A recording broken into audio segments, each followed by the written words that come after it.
Green Line Extension Workforce Advisory, DB and Workforce Advisory Committee to order.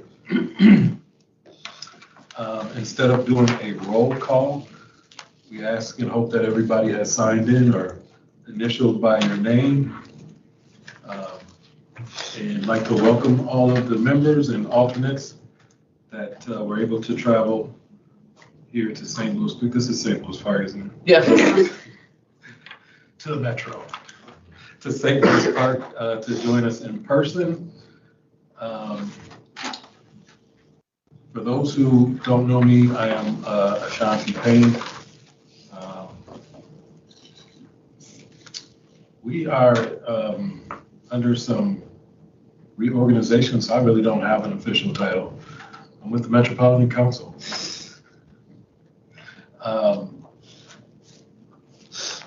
And first order of business is review of December meeting minutes. Hopefully December. August, same difference. Right? Yeah. August minutes, hopefully you got a chance to look at them. I think, were there any edits, additions, omissions? All right. Hearing none, I'll entertain a motion to approve the August minutes.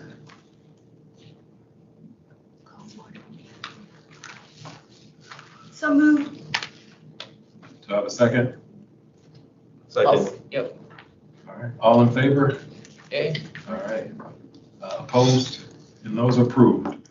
Next is approval of the agenda. Is there any edits or additions that we need to make to today's agenda?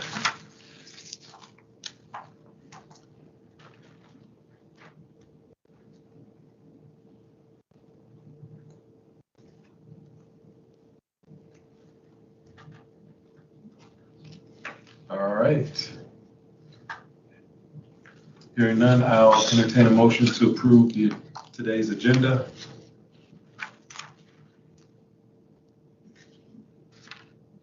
So. Do I have a second? Second. Thank you. The agenda is approved. All right. Next, we're going to move into the Green Line Extension project update.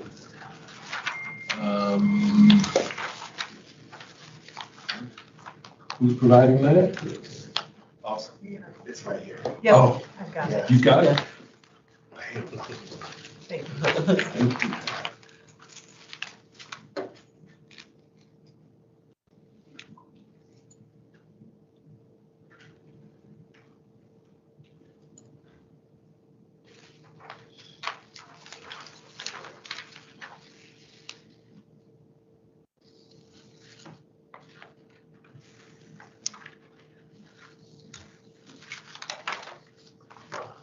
Go ahead, Diane. Sorry. Oh, nice. Sorry. Okay, Diane. I needed a cue there. Okay.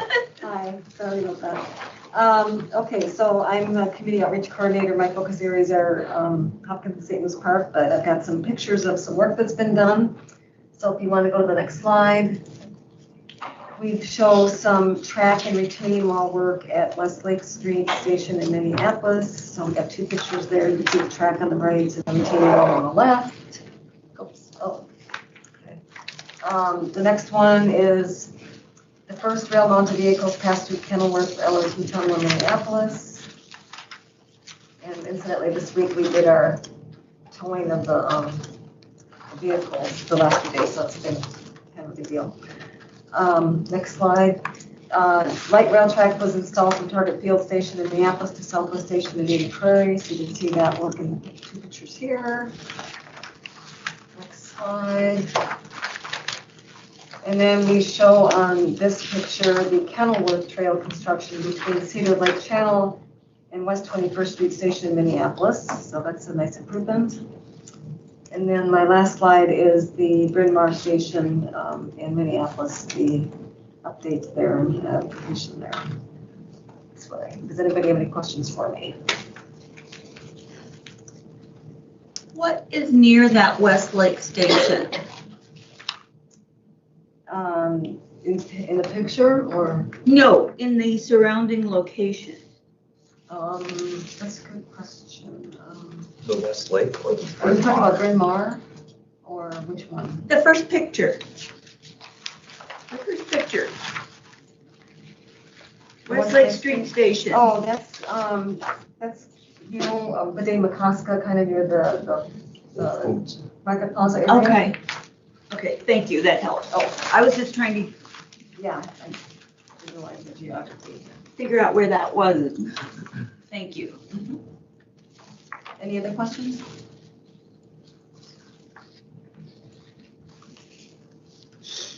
All right. Thank you, Diane. Yes, you're welcome. Thank you. All right. Next on the consent business, the DBE report was sent out for the committee's review and are included in your handouts and also available on the advisory committee page. Next up, John. All right. So just one slide here and not too much to update. I know the civil contract's winding down, so I've been working with the JV and closing out those contracts for the DBEs that have been participating and then done with their work. So that's some work that we're doing right now. And then some of the other two contracts are still progressing along, and they'll provide their updates in a little bit here. But then I feel that based on the data and everything, we're in a good spot for our contracts, and then for the HRSF, the monitoring. I anticipate in the coming fall here, once they put the walls up for that building, then more DBE participation is supposed to be coming on. So that is the update I have for DBE achievement. Any questions? All right, hand it back. All right. Now we move to the non-consent business with the civil systems in Hopkins Rail Support Facility, and starting with LMJB activities on the civil contract. Sure, I can take that. There you go. Yeah, so there's our overall DBE participation to date. And then we've got, these are DBE companies currently on site. And all of these will likely remain through this month and November as well. The majority of them finalizing our contract work.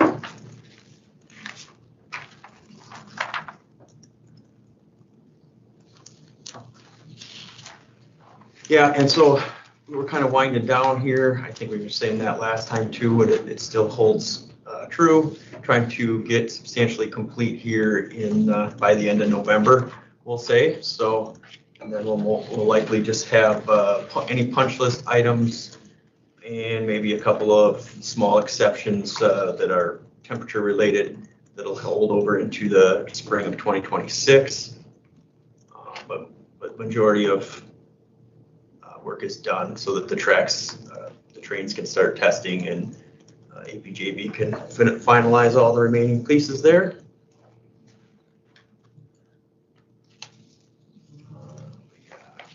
Yeah, next slide. So there's our workforce participation. See our hours to date there, our POCI participation percentages as well as female.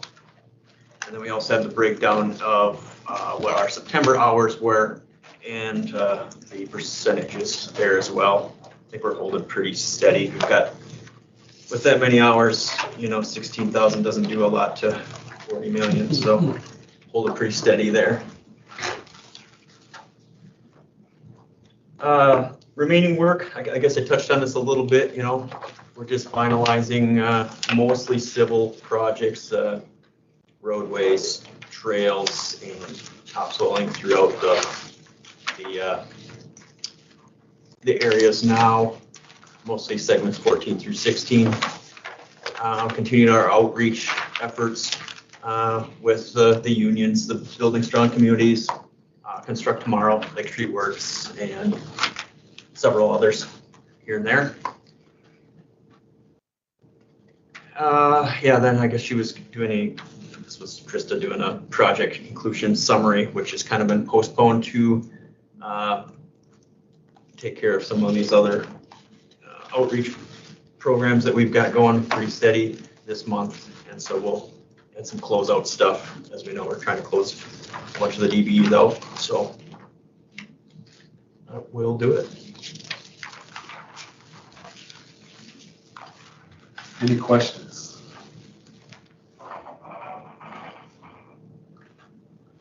All right, Mike, you're up. Okay, APJV, we lowered the output to about 6,000 hours per month. We haven't gotten over 4,500 or 5,000 so far this year. I don't expect any significant increase. The crews are pretty steady, so 4,000 to 6,000 hours probably at top. So the crews are pretty steady and regular. There'll be some civil work in the lighting in the tunnel, a little bit more than that, but not a lot. We participated in mock interviews as far as continue our relationship with Summit Academy, and again we'll do it in November. For July's hours, we had 4,300 hours. August, we had 5,600 hours. Overall, the project to date, we have about 169,000 hours, 21% POCI, 9.25% female. So that's where we stand. The next slide breaks it out by trade. This is July's hours. I was broken out there, and then also August is broken out there. So that's about. I don't expect anything really significant to change. The next slide will be the DBEs on site.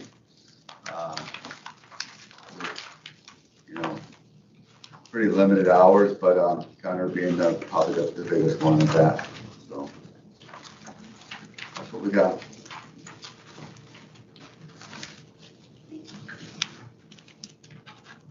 Any questions for Mike?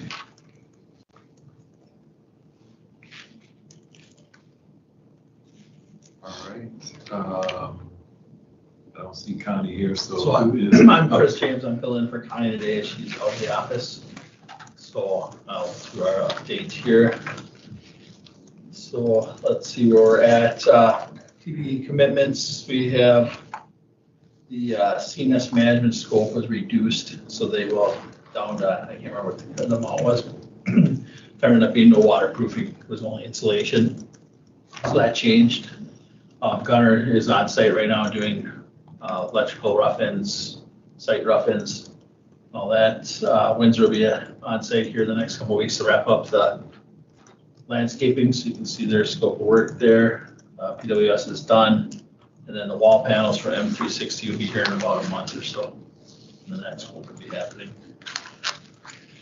Timeline project updates. So we just wrapped up the building steel installation. We're progressing on the CMU masonry walls inside the building. The steel set, those are being topped off.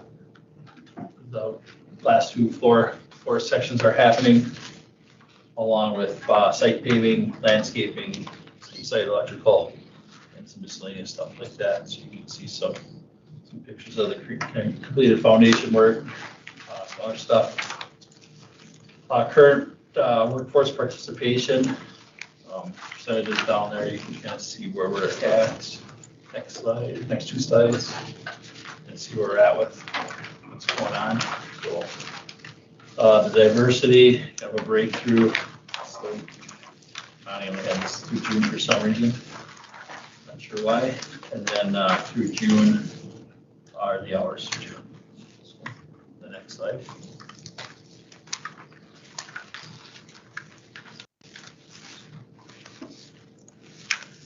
that is where we're at.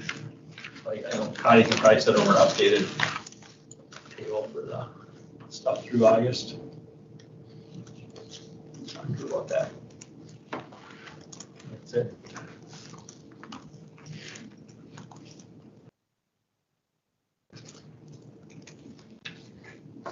Numbers.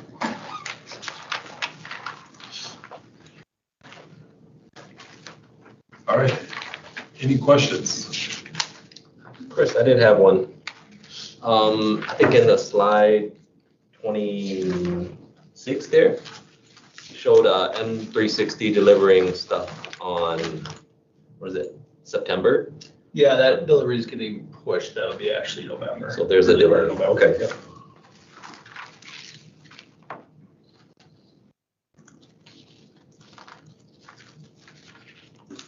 All right.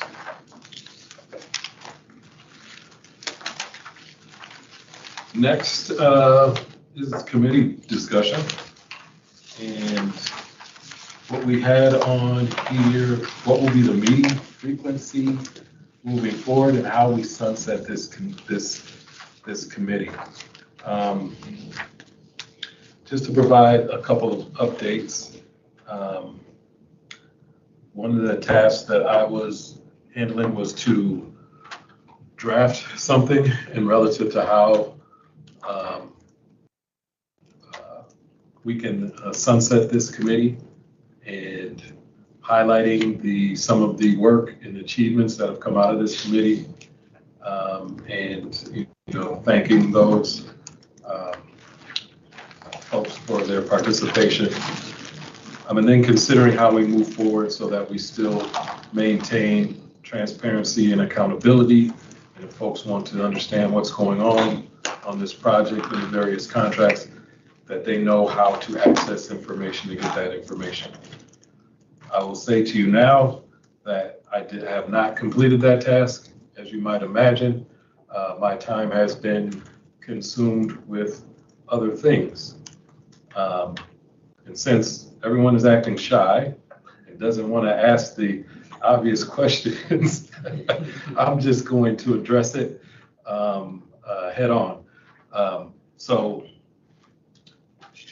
October 3rd, USDOT issued an interim final rule. And relative to the DBE program.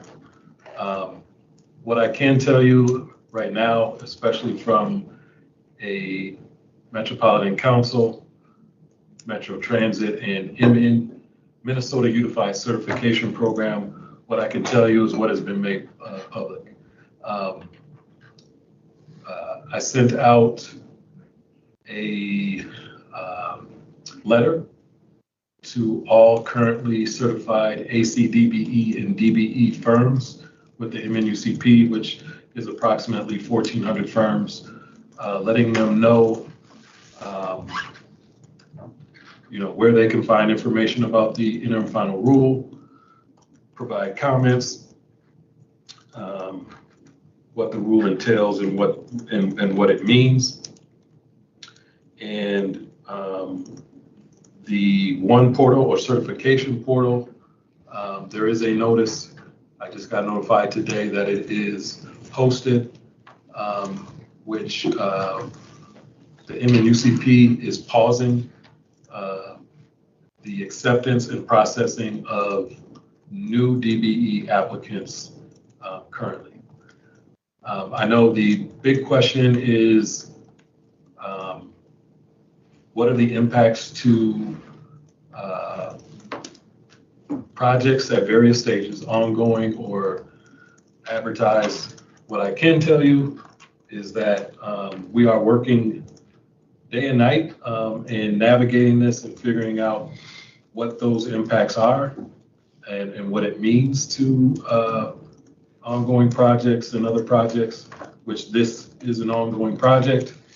And when we are able to have some definitive answers and clarity, we will provide that. And we probably got to figure out how to do that to this committee in terms of getting that information out. But it will be sent to any contractors, subcontractors that currently have projects with us. So that information hopefully will come very soon rather than later. I know that doesn't answer probably all of the questions you have, but that's what I can tell you right now.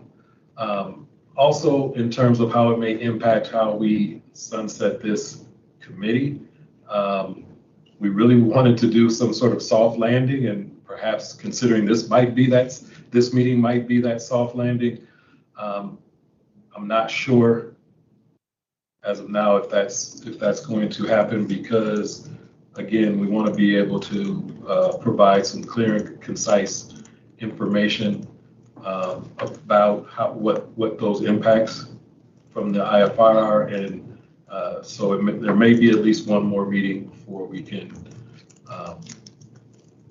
move to that next step. But again, more to come, and we will share information as it becomes available.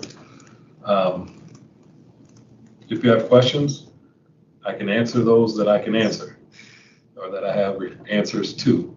But that's what I know now. Any questions?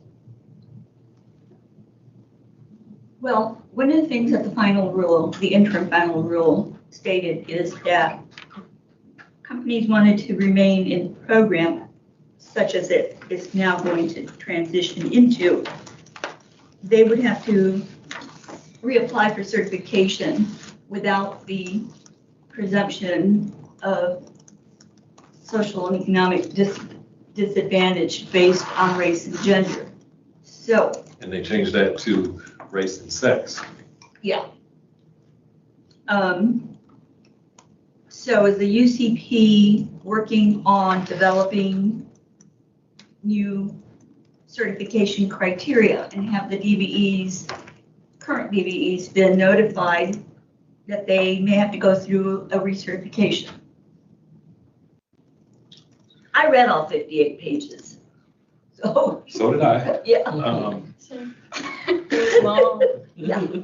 So to answer your question, in the notice that was sent to all MNUC DBEs, it did let them know that yes, in order to be recertified, they need to complete a reevaluation process.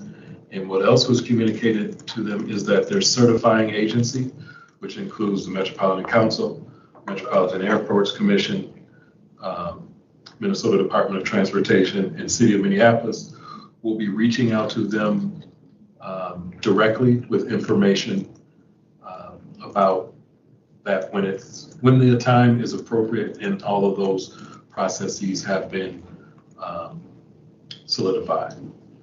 Thank you.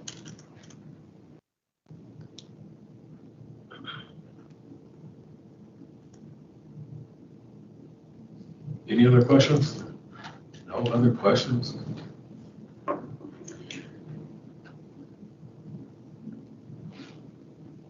I'll hold my question. Yes, I sir. do have a question. So is that going to affect the long-term viability of this office? I would like to say no, but there's a lot of unknown situations. Being honest, I don't anticipate that it will. And when you say this office, you mean the Office of Equity and Equal Opportunity? Yes. Correct. Yes, I don't anticipate that it will. Again, the DBE program is not, it's not going away unless Congress doesn't reauthorize it for 2026, because it is up for reauthorization as part of the Surface Transportation Act. So that's how it gets reauthorized every year. So the DBE program is still around, and the only thing that has changed is that the presumption of disadvantage based on race and sex is going away. That's what we know right now. All the other components. I shouldn't say all the other components. There's a lot to the final rule. Again, I know that some of the things in terms of, during the reevaluation process,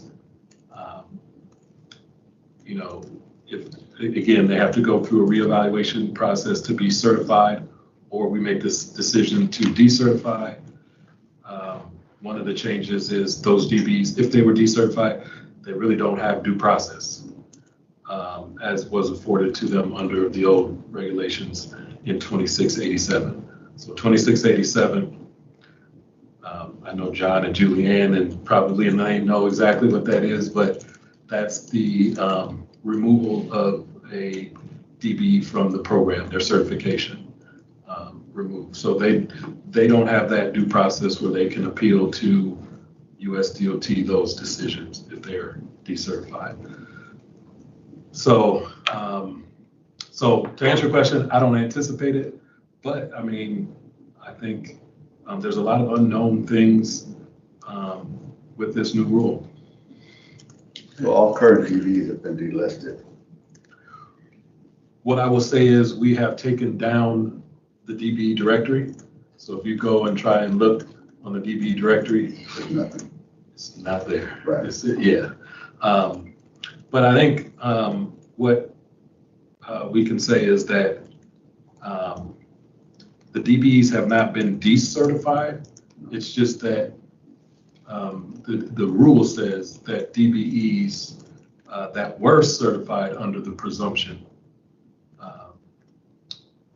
have to go through a reevaluation process and a decision. Which is everybody. Which is every single DB, every single current AC DBE, and my folks from MAC always keep reminding me, include AC DBEs and DBEs, have to go through that process in order to be back in the directory. Do you know the criteria that they're asking, or what the differences are between, the old versus the Just new? the narrative and the economic threshold. Personal narrative, individual personal narrative, and the economic threshold looks like it appears to be. So they have to Well, provide a not personal, exactly. personal narrative that describes their social disadvantage, how it impacted their economic viability, things like that. Again, I'd encourage you all to, not to read the 54-page document, but there is a 2-page guidance that is available. That's a little easier read that summarizes it. But if you're a nerd like me, bottle of wine and a nice hot bath, you can read the whole 54 pages.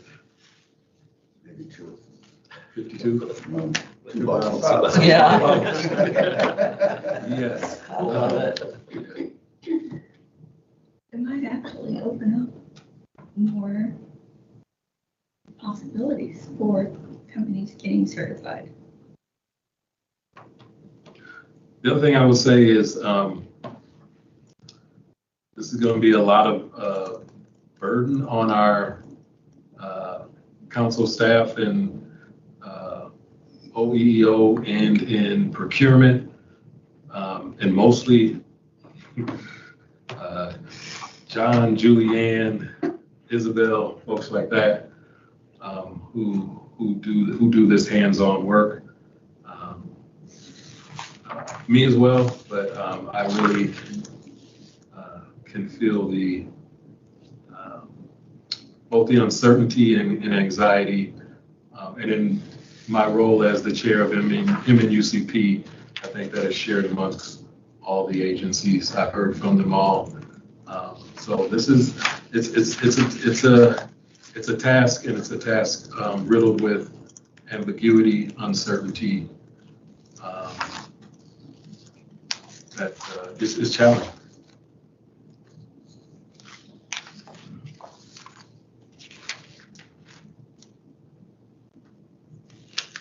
But like I said, I think it does have some impacts. I think we still have the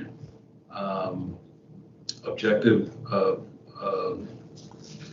as this project has winded down and activities are winding down, at least on the, let me differentiate, on the civil project, we want to figure out a way how we both still communicate information and what's going on with the project. Again, ensure that accountability and transparency and folks have a place to go to get that and access that information, ask questions, etc. So that's still the goal in figuring out, unfortunately or fortunately, however we want to look at it, it may not happen as soon as we thought it originally was going to happen.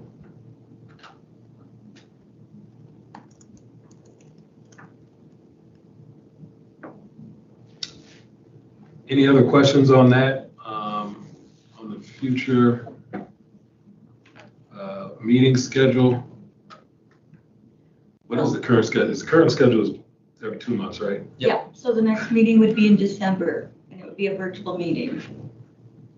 I think we need to keep it. As of now, Yep. we're planning on keeping it. Again, I will be following up with more information as it comes. And I'm very optimistic that some more concrete information will be coming soon.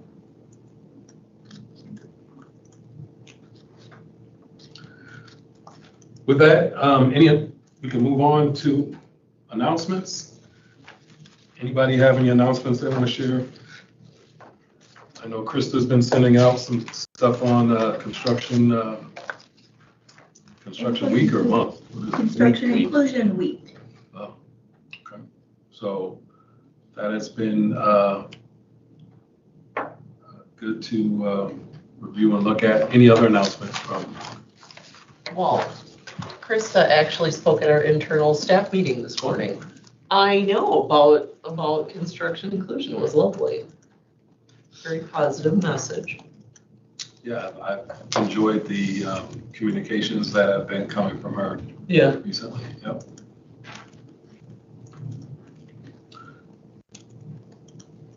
Any other announcements?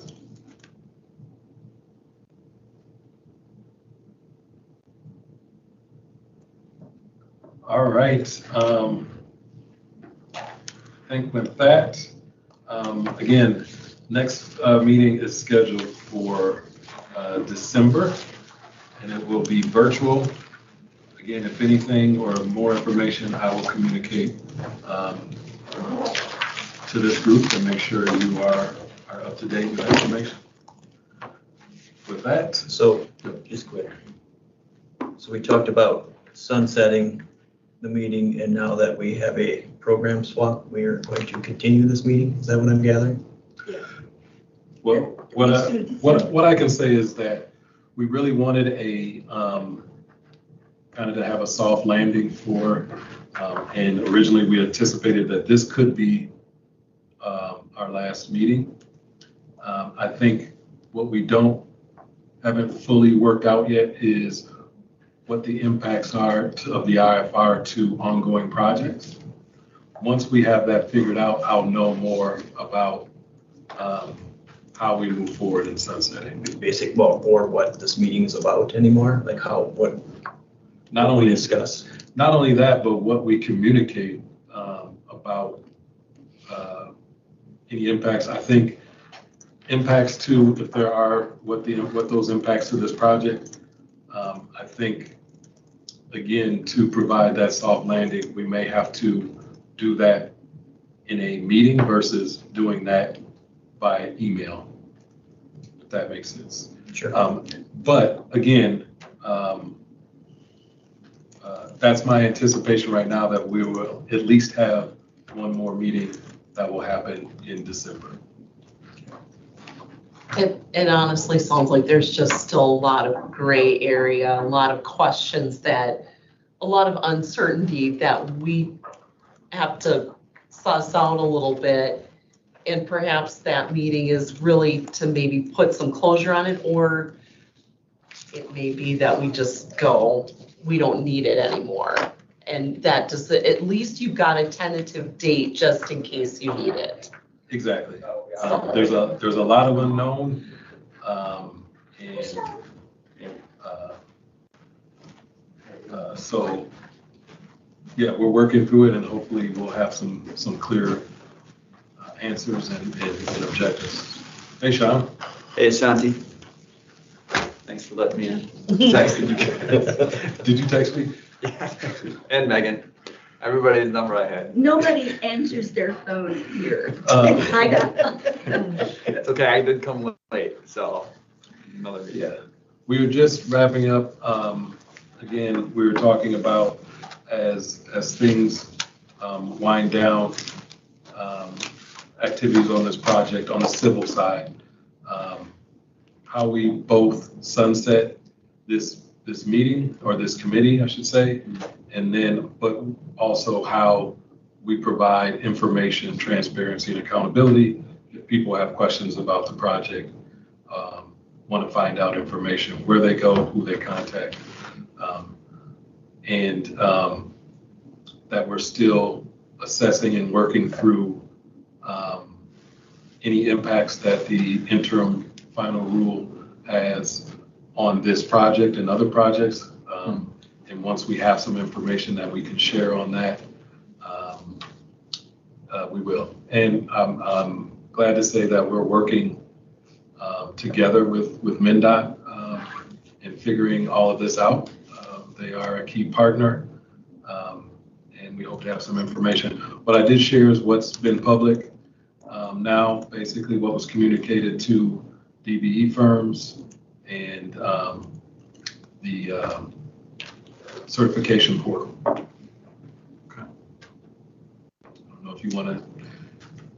I don't have a lot to add to that. I mean, we've been working together and corresponding quite a bit, so appreciate your cooperation, Ashanti. And also, I guess I would just say more broadly about the project, congratulations to the Met Council and the other stakeholders of it. So I remember, I don't remember the date, but I remember the first couple of meetings we had here. I think it was before COVID. And there were a lot of people in the meeting, in the room. One of them I remember in particular was Mel Reeves, who's no longer with us, but he was, a big advocate for this work, and he's just a person that comes to mind as I come back into this room the first time in a while, and the work that he did, and so yeah, it's been a long time coming for you guys, and a lot of work has gone into it, and excited to get this thing up and running. Although maybe a congratulations isn't in order yet, because I know there's still some testing to do, and you guys are still running some tracks and all, or running trains up and down, whatever you guys do with the console. So yeah, there's more to do before it opens up, but certainly a big turning point to get to where we are. So congrats. Thank you. Yeah, I was not able, originally I had on my hard hat and goggles, my boots. I was ready to go on the tour on Monday. And I was occupied with other stuff. Oh, the TV roll, yeah. Yeah. Do you have the big scissors? Cut for the ribbon cut? I don't know if that's happening yet, but yeah, I think was that's excited to next see. week's media, Is it? There you go. something, I don't know. Yeah. I don't know if there'll be a ribbon involved, but a lot of speeches. There will be speeches. I haven't heard any. Yeah. There'll be speeches. Big green ribbon, I think you need. Yeah. That might be Revenue Service Day. Yeah, I think that's gonna be revenue service. Yeah. You still say this has to be a red one? Yeah. Right. How about funding for new projects with the feds? I mean, in Chicago, they pulled the red line.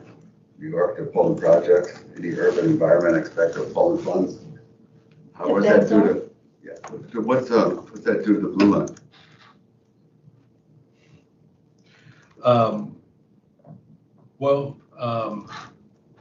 We haven't had any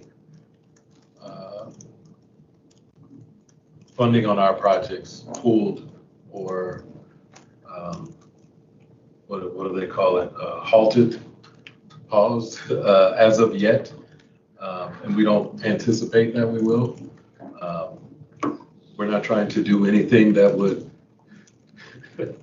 provoke an action of that sort. But again, that's where we stand right now. Just wait. So, yeah, Does the we haven't government heard have- that the National Guard from South Dakota is coming here or anything like that. So, It's coming. Mike. Yeah. Yeah. For those of you who don't know, Mike is from Chicago, so. So he's very interested in that. So, but right now, as we sit, we're still moving forward. And that's our position. We don't anticipate anything else. Maybe they'll bring them from Wyoming. Definitely not Texas. All right, with that, this meeting is adjourned. Thank you. Thanks. And you have a good weekend.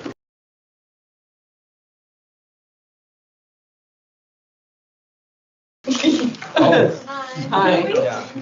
Yeah. Oh, thank you. I thought she was a staffer because she's